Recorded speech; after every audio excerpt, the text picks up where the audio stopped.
Hello friends, welcome to radiant competition classes.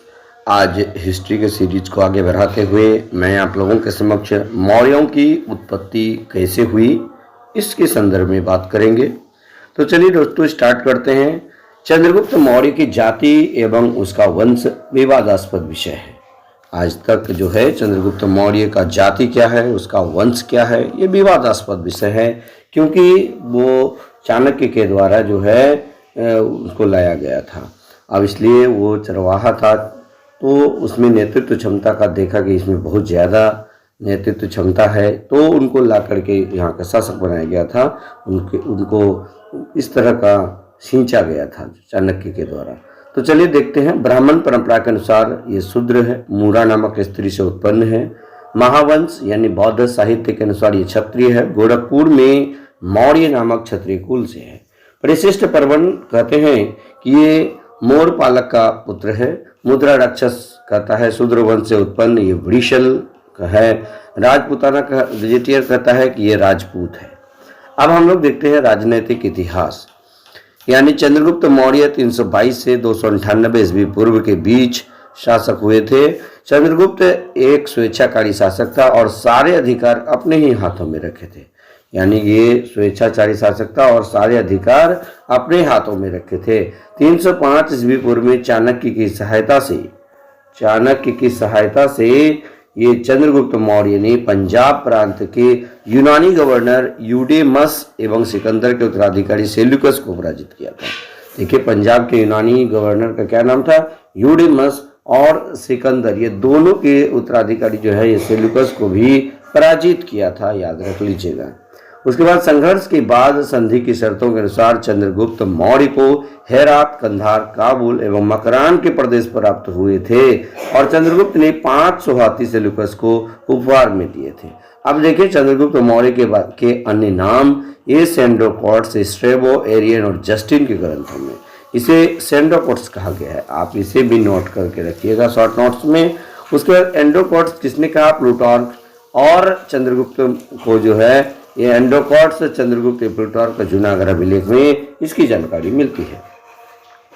इसके बाद देखिए सेल्यूकस की पुत्री का नाम था हेलेना। ये कार्नेलिया का विवाह चंद्रगुप्त मौर्य से हुआ था। यानी हेलेना या कार्नेलिया, ये इनका विवाह जो है चंद्रगुप्त मौर्य से हुआ था। सेल्यूकस ने मेगास्थनीज को अपना दूत बनाकर चंद्रगुप्त मौर्य के दरबार में भेजा, जहां उसने इंडिका लिखी। सबसे इंपॉर्टेंट कि मेगास्थनीज जो है वो उसके द्वारा जो लिखी गई पुस्तक है उसका क्या नाम है? तो इंडिका। और मेगास्थनीज जो है दूत बनकर आया था, किसके समय में आया था? चंद्रगुप्त मौर्य के समय में। ये प्रश्न कई बार परीक्षा में पूछा गया है। उसके बाद देखिए चंद्रगुप्त मौर्य के शासनकाल में ही स्थूलभद्र के नेतृत्व में पाटलिपुत्र में प्रथम जैन संगति किसके समय में हुई? चंद्रगुप्त मौर्य के समय में ही हुई थी, स्थूलभद्र के नेतृत्व में। और अपने जीवन के अंतिम समय में चंद्रगुप्त मौर्य जैन सन्यासी भद्रबाहु के साथ श्रवणबेलगोला यानी मैसूर चला गया, जहां उसने चंद्रगिरी पर्वत पर चंद्रगुप्त बस्ती बसाई और संलेखना पद्धति द्वारा अपने प्राणों का त्याग किया था। कौन? तो ये चंद्रगुप्त मौर्य। उसके बाद मेगास्थनीज के बारे में देख लीजिएगा। मेगास्थनीज सेल्यूकस निकेटर का दूत था। मेगास्थनीज 7 वर्षों तक चंद्रगुप्त के दरबार में रहा था। कितने वर्ष तक रहा था भाई? 7 वर्षों तक चंद्रगुप्त मौर्य के दरबार में रहा। उसकी कृति इंडिका अप्राप्य है, यानी कि ये प्राप्त नहीं है, लेकिन उसके उद्धरणों को यूनानी लेखक एरियन, डायोडोरस, स्ट्रेबो आदि ने अपने लेखों में उद्धृत किया है। उसने पाटलिपुत्र को पोलीब्रोथा कहा था। इंडिका यानी कि जो चंद्रगुप्त के समय में आया था, उन्होंने जो है ये पाटलिपुत्र को क्या कहा था? ये पोलीब्रोथा कहा था। पोलीब्रोथा या पोलिम्ब्रोथा, यानी कि ये जो है ये किसने कहा था? तो मेगास्थनीज ने पाटलिपुत्र को पोलीब्रोथा कहा था। ये कई बार प्रश्न पूछता ही है। उसके बाद मेगास्थनीज के अनुसार भारतीय समाज 7 वर्गों में विभाजित था। ये कृषक, शिकारी, मंत्री, दार्शनिक, निरीक्षक, व्यापारी एवं योद्धा। उसके बाद उसके अनुसार भारतीय शिव डायोनीसियस एवं कृष्ण हेराक्लीज की पूजा करते थे। ये आप अच्छी तरह से नोट कर लीजिएगा। उसके बाद चलिए देखिएगा, पाटलिपुत्र का प्रशासन 6 समितियों के द्वारा होता था और प्रत्येक में 5 सदस्य होता था। ये प्रश्न भी कई बार परीक्षा में पूछा जा चुका है। मेगास्थनीज ने कौटिल्य का वर्णन नहीं किया है। मेगास्थनीज ने कौटिल्य का वर्णन नहीं किया है। और हम लोग देखते हैं कि चाणक्य या कौटिल्य के बारे में थोड़ा विस्तृत से। चाणक्य के बचपन का नाम विष्णुगुप्त था। इनके पिता चनक थे। इनके पिता का नाम क्या था? चनक। देखिए कितना नाम है, कौटिल्य, विष्णुगुप्त, कौटिल्य, विष्णुगुप्त।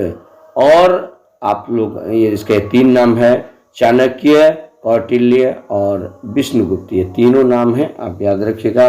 चाणक्य को भारत का मैकियावेली कहा जाता है। आप एकदम शॉर्ट नोट्स इसका बना ही लीजिएगा। चाणक्य ने अर्थशास्त्र की रचना की। अर्थशास्त्र जो 15 अभिकरणों में विभाजित है। पूछा जाता है कि अर्थशास्त्र कितने अभिकरणों में है भाई? ये 15 अभिकरणों में है। और इसमें जो है राज्य के 7 अंग बताए गए हैं, स्वामी, अमात्य, मित्र, सेना, कोष, दुर्ग, जनपद, यानी 7 अंग बताए हैं। डॉक्टर श्याम शास्त्री ने सर्वप्रथम 1909 में से प्रकाशित किया था। ये भी सब जगह नहीं मिलता है, आप इसे निश्चित रूप से याद कर लीजिएगा। पुराणों में चंद्रगुप्त को श्रेष्ठ ब्राह्मण कहा गया है। पुराणों में चंद्रगुप्त को क्या कहा गया है? श्रेष्ठ ब्राह्मण कहा गया है। कौटिल्य के अनुसार राजा धर्म प्रवर्तक अर्थात सामाजिक व्यवस्था का संचालक होता है। ये भी आप याद रखिएगा। कौटिल्य ने युद्ध के मामले में नैतिकता को गौण माना है। ये आप देख लीजिएगा, हम लोग इसको क्रमशः देखेंगे। ये हम लोग क्या देखेंगे? क्रमशः। इसके बाद भी जो है हम लोग अगले वीडियो में इससे आगे हम लोग देखेंगे दोस्तों इसका सामाजिक आर्थिक जीवन किसका? मौर्य साम्राज्य का। तो यदि हमारे ये हिस्ट्री का सीरीज आपके लिए बेनिफिशियल है तो हमें लाइक, शेयर और कमेंट जरूर कीजिएगा। धन्यवाद।